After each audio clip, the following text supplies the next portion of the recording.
Anak kandung saya, Pak. Saya minta keadilannya, Pak. Saya minta tolong Kapolres. Keadilannya ditangkap semua.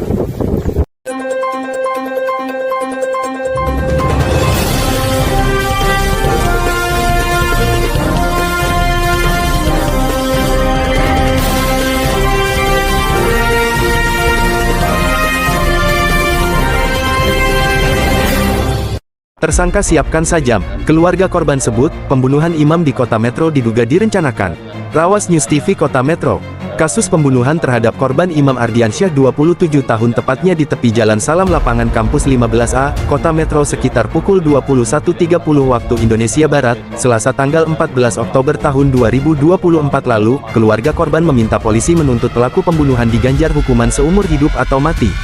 Pasalnya, otak pelaku pembunuhan, yaitu Rio Marta Dinata 19 tahun warga Jalan Hasan Kepala Ratu, Kelurahan Sindang Sari, Kecamatan Kota Bumi, Lampung Utara tersebut diduga kuat tersangka sudah menyiapkan senjata tajam atau sajam sebelum melakukan aksi pengeroyokan terhadap korban Imam Ardiansyah dan berakhir tewas berlumuran darah. Sementara itu, Agung Setiawan 21 tahun warga Dusun 1 Mulyorejo Ret 004 Ru 002 Desa Nunggal Rejo Kecamatan Punggur, Kabupaten Lampung Tengah ikut serta dalam pembunuhan tersebut. Diduga, rekan tersangka dalam pembunuhan itu berjumlah sekitar puluhan orang di lokasi kejadian perkara tersebut. Dia berbuat lagi. Dia akan bunuh orang lagi. Mudah. Dengan 15 tahun. Paling hakim motong ke 10 tahun. 10 tahun nggak jalanin, 5 tahun pulang dia. Harusnya memberi efek jerah ke preman-preman. Orang tua korban pembunuhan, Hermansyah, SH warga Kecamatan Metro Pusat Kota Metro mengungkapkan, bahwa adanya dugaan kuat pelaku pembunuhan itu sudah direncanakan terhadap anaknya. Sebab jelas-jelas para pelaku telah mempersiapkan senjata tajam untuk menghabisi anak saya. Para pelaku ini sudah menyimpan senjata tajam di dalam mobil mereka, sebelum peristiwa itu terjadi, ungkapnya. Hermansyah menduga, perbuatan aksi pembunuhan para tersangka, juga dilakukan atas dasar unsur dendam. Karena sebelumnya, pelaku dan dirinya pernah terjadi perselisihan. Saya minta penyidik menjerat para pelaku dengan pasal 340 KUHP, dengan ancamannya seumur hidup atau hukuman mati, tegasnya. Saya meminta kepada pihak kepolisian untuk menegakkan keadilan, hukum pelaku utama seberat mungkin. Anak saya dibunuh atau diambil paksa nyawanya oleh mereka dengan beberapa luka tusukan dan anak tua saya meninggal dunia, kata Hermansyah dengan nada sedih. Lebih lanjut Hermansyah juga meminta kepada pihak aparat penegak hukum di Kejaksaan Negeri Kota Metro, agar oknum pelaku utama pembunuhan anaknya dikenakan pasal 340. Bila nanti tuntutan saya ini tidak direspon oleh Polres Metro dan Kejaksaan Kota Metro, maka saya akan ke Polda Lampung, bila tidak direspon lagi saya akan ke Mabes Polri, tegasnya. Sementara itu, Kasat Reskrim Polres Metro Ibtu Rosali menjelaskan, pihak kepolisian sudah menindaklanjuti apa yang harus dilakukan. Baik yang melakukan penganiayaan, mengakibatkan korban Imam Ardiansyah meninggal dunia, dan tersangka sudah diamankan. Untuk pengembangan adanya tersangka lainnya masih dalam pengembangan, jelasnya kepada awak media. Lebih lanjut Kasat Reskrim Polres Metro Ibtu Rosali memaparkan, bahwa untuk tersangka yang diamankan dikenakan pasal 351 Junto 170. Untuk terkait pembunuhan, dikenakan pasal 351 ayat 3 Junto 338, dengan ancaman hukuman 15 tahun penjara.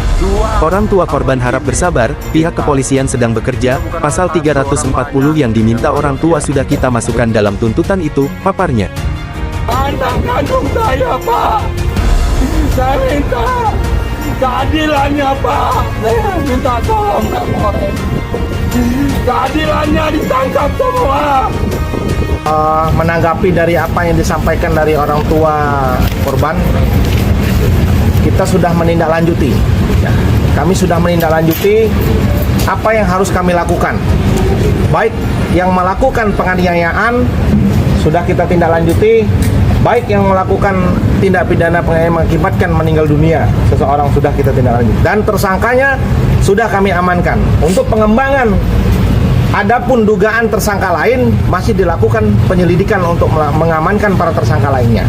Sementara untuk pelaku pembunuhannya baru satu yang sudah kita amankan. Karena dugaan masih satu, adapun satu yang dikejar kita masih mengklopkan dengan keterangan dari para saksi lainnya. Yang pertama kita tersangkakan di pasal 351 Junto 170, yang satunya pasal yang kasus pembunuhannya 351 ayat 3 Junto 338 340 sudah kami pasangkan di situ. Ancaman 15 tahun. Kasat Reskrim juga kembali menegaskan bahwa pihaknya sudah melakukan penangkapan pelaku korban pembunuhan, dan dugaan masih ada tersangka lainnya masih dalam penyelidikan lebih lanjut, tegasnya. Sebelumnya, Imam Ardiansyah warga Hadimulyo Barat, Kecamatan Metro Pusat meninggal dunia lantaran menjadi korban pengeroyokan dan pembunuhan diduga dengan senjata tajam yang sudah disiapkan oleh tersangka. Peristiwa tersebut tepatnya terjadi di lapangan kampus, Kelurahan Irimulyo, Kecamatan Metro Timur, sekitar pukul 21.30 waktu Indonesia Barat, Selasa tanggal 14 Oktober tahun 2024 lalu. Dengan berlumuran darah, korban sempat melarikan diri dengan dibonceng adiknya mengendarai sepeda motor. Sayangnya, korban tidak dapat bertahan dan terjatuh tepat tikungan Jalan Tawes, Kelurahan Irimulyo, Kecamatan Metro Timur atau tepatnya berada di depan warung makan seblak. Korban pun akhirnya dibawa ke rumah sakit dengan mengendari mobil warga untuk mendapatkan pertolongan. Sayangnya nyawa korban tidak dapat diselamatkan. Koordinator Rawas News TV melaporkan.